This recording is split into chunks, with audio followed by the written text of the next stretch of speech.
শুধু দর্শক, আমি আজকে জাতীয় প্রেস ক্লাবের সামনে ঝিনাইদহ থেকে আগত একজন ইউপি সদস্য এবং ওনার জীবনে ঘটে যাওয়া কিছু ঘটনা উনি আমাদেরকে বলতে চাচ্ছেন এবং সেই কথা বলার জন্যই উনি জাতীয় প্রেস ক্লাবের সামনে এসেছেন। সেটি হলো উনি গুমের শিকার হয়েছিলেন এবং গুম কিভাবে হয়েছিলেন, কতদিন গুম হয়েছিলেন, এই বিষয়ে আমাদেরকে উনি একটু বলবেন। এই সাপা সুলতান, আপনি আপনার নাম পরিচয় দিয়ে বলুন।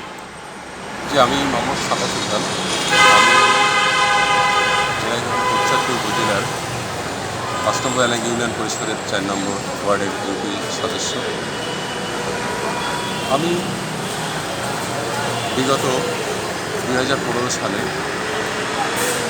আমার ৪ নম্বর ওয়ার্ডে আমার নিজস্ব একটি বাসভবন আছে।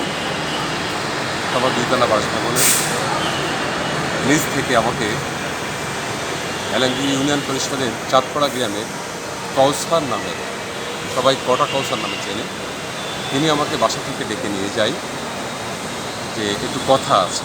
এই মর্মে আমার বাসার পাশেই একটি স্কুল মাঠ আছে, তো গুরুত্বপূর্ণ কথা বলার জন্য আমাকে ডেকে নিয়ে যান ২০১৪ সালের ডিসেম্বর মাসে। তো তখন আমাকে ডেকে নিয়ে যাওয়ার পরে ওখানে কালো পোশাকধারী ৩-৪ জন লোক থাকে, তাদের হাতে আমাকে তুলে দেওয়া হয়। তখন সময় আনুমানিক মাগরিবের আজানের পরে তো 7টা অতিবাহিত হবে।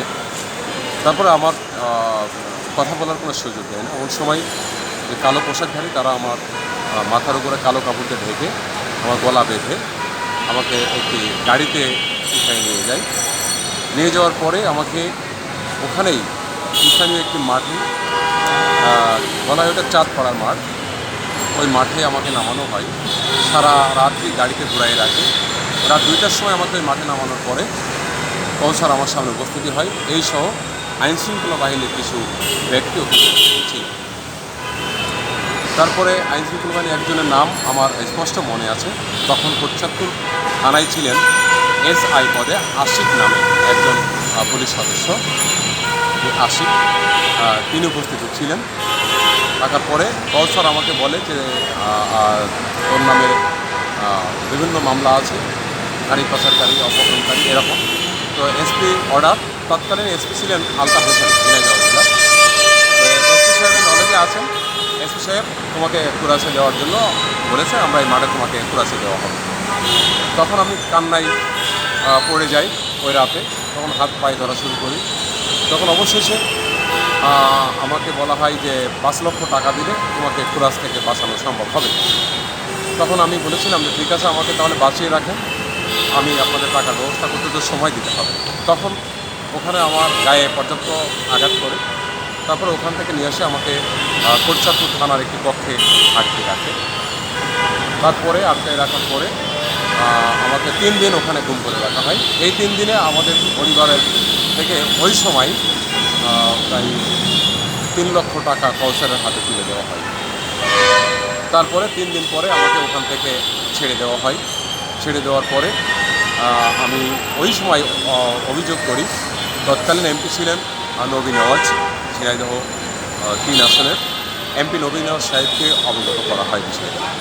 তারপর থেকে আমার আরও পুলিশের ভয়ে, আরও ওই সন্ত্রাসী কৌসারের ভয়ে দীর্ঘ দিন আমাকে পড়ে থাকতে হয়। আমি যশোর শহরে ওখানে পলায়ে থাকতাম।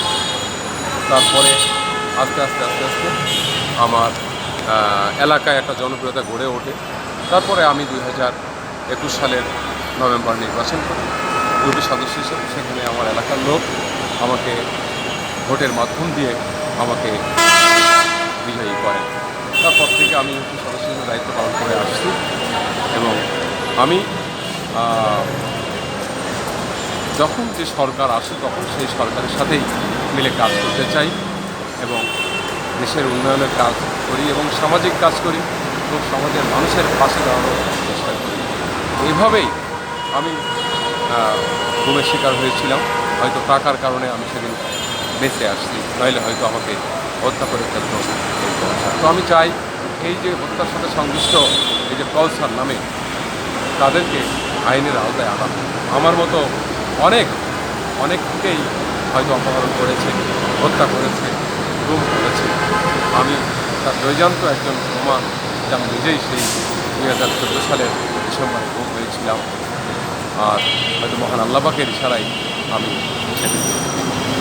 এই হচ্ছে আমার বক্তব্য। শুধু দর্শক শুনলেন একজন ইউপি সদস্যের তার যে গুম হয়েছিল, গুম হওয়ার পরে তাকে কিভাবে ভয় দেখিয়ে এবং তাকে ক্রস ফায়ার দেওয়ার নাম করে মাঠের ভিতরে নিয়ে যায় যে কাউসার, সেই কাউসার তার কাছ থেকে আবার হাজির হয় সামনাসামনি হয়ে 3 লক্ষ টাকা নিয়ে তারপরে তাকে ছেড়ে দেয়। এই ধরনের ঘটনা বাংলাদেশের প্রত্যন্ত অঞ্চলে ঘটেছে এবং তারই একটি নমুনা ঝিনাইদহ জেলার সাফা সাহেব বললেন আমাকে। এই সাফা সাহেব এখনও একজন সদস্য এবং ইউনিয়ন সদস্য। তার জীবনের ঘটে যাওয়া কিছু বর্ণনা উনি আমাকে এইভাবেই দিলেন। আসলে হৃদয় বিদারক। মানুষকে যদি এইভাবে কালো কাপড় দিয়ে রাতের আধারে বেঁধে মুখ ঢেকে নিয়ে যাওয়া হয়, অন্ধকার নির্জন মাঠ এলাকায় নিয়ে যায়, হুমকি দেওয়া হয়, পরস্পরে ভয় দেখানো হয়, সে তখন বাঁচার জন্য সর্বোচ্চ ত্যাগ করে দিয়ে জীবন কিভাবে বাঁচাবে সেই চিন্তাই সে করে, সেটাই সে করেছিল। এবং সেই ঘটনার বর্ণনায় উনি আজ আমাকে দিলেন। জাতীয় প্রেস ক্লাবের সামনে থেকে আমি খন্দকার মাসুদুজ্জামান, রাজধানী ঢাকা।